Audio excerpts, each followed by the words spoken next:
अच्छा मैं बता दे इसी के साथ जो है ये भी बता दें कि क्या कराची की सड़कें इस काबिल हैं कि इस तरह की जदीद बसें उन पे चलाई जा सके। अच्छा जी, अब 3-4 सवाल आते हैं, मैं उनका कोशिश करूंगा कि अच्छे तरीके जवाब दूं। जो सड़कों की आपने बात की, एडमिनिस्ट्रेटर कराची मौजूद हैं, वो खुद अपनी निगरानी में जहाँ जहाँ पे बसेस का इशू था, ट्रैक्स का इशू था, या बारिशों की जो तूफानी बारिशें हुई थी उसके बाद जो सड़कें ख़राब हुई थी उनको वो खुद उसको ठीक करवा रहे हैं। लोकल गवर्नमेंट मिनिस्टर साहब वो भी उसके साथ मौजूद हैं, वो भी सारी सड़कों को ठीक कराया जा रहा है और उन रूट्स को बिल्कुल मोटरेबल बनाया जा रहा है। जहाँ तक किराए की बात की, जो हमने ऑरेंज लाइन लेकर आए थे 270 लाइन, उसमें हमने ये कहा था कि इसके किराया जो है 25 रुपये से लेके 50 रुपये तक है। वो डिपेंड करता है आप कितना डिस्टेंस सफ़र करते हैं।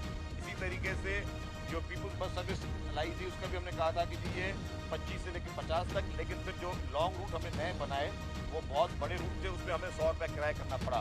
लेकिन मैं ये भी बात कह दूँ कि जितने भी हमने किराए किए वो नॉर्मल बसेस से, जिनकी रिक्शाओं से और बाकी टैक्सियों से बहुत सस्ता है।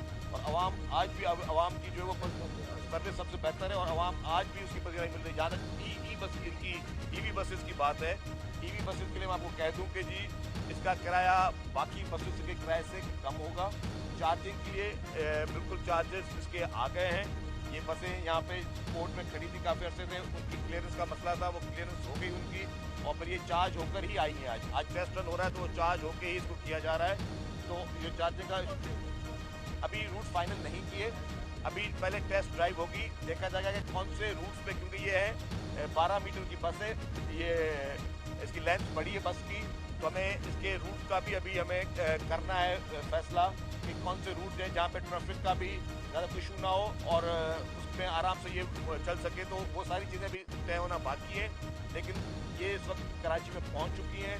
हुकूमत सिंध जो है, ट्रांसपोर्ट डिपार्टमेंट वो मुकम्मल तौर पर तमाम प्रोजेक्ट्स की ओनरशिप लेकर बैठा हुआ है। उसको फुल फोकस में है कि तमाम प्रोजेक्ट्स को जल्द पूरा किया जाए और अल्हम्दुलिल्लाह कराची वो लकी शहर है जो पाकिस्तान में सबसे पहली ईवी बसेस जो है वो यहाँ पे चलाई जा रही है।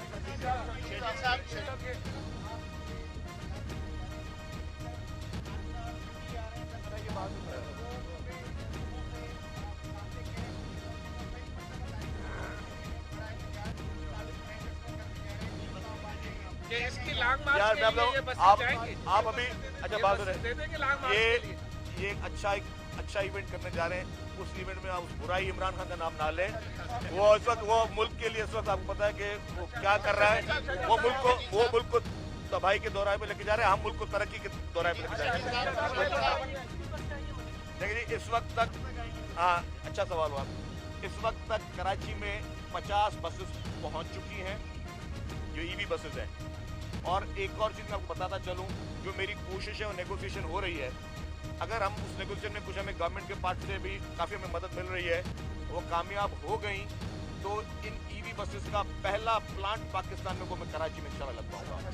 इंशाल्लाह ताला ये बसेस जो अभी यूरोपियन बसेस हैं ये कराची में बनेगी, कराची में मैन्युफैक्चर होंगी, कराची में इंडस्ट्री लगेगी, कराची के लोगों को वहाँ पे रोजगार मिलेगा और ये पूरी सिंध की तरक्की की जो है वो बायस बनेगी। तो अल्हम्दुलिल्लाह हमारा इस वक्त विजन जो है, क्योंकि हमने इस वक्त मुख्तलिफ कंपनी से हम लोग बातचीत कर रहे हैं, हमारी मुख्तलिफ चाइनीज़ कंपनी से भी बातचीत चल रही है, यूरोपियन कंपनी से, पाकिस्तानी लोकल कंपनी से बात चल रही है।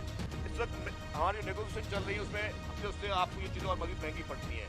तो पूरी कोशिश है, पूरी पीपल्स पार्टी की, गवर्नमेंट की, डिस्ट्रिक्ट एडमिनिस्ट्रेशन की, आप देख रहे हैं कि ट्रांसपोर्ट डिपार्टमेंट इस वक्त जो है वो काफ़ी प्रोएक्टिव काम कर रहा है। जो हमारी लोकल गवर्नमेंट डिपार्टमेंट है, हमारा KMC, सब लोग तमाम इदारे मिलकर जो है वो सिंध की बेहतरी और कराची की बेहतरी के लिए सब कोशिश है। Thank you very much. अब बस में आ जाओ। चलो भाई।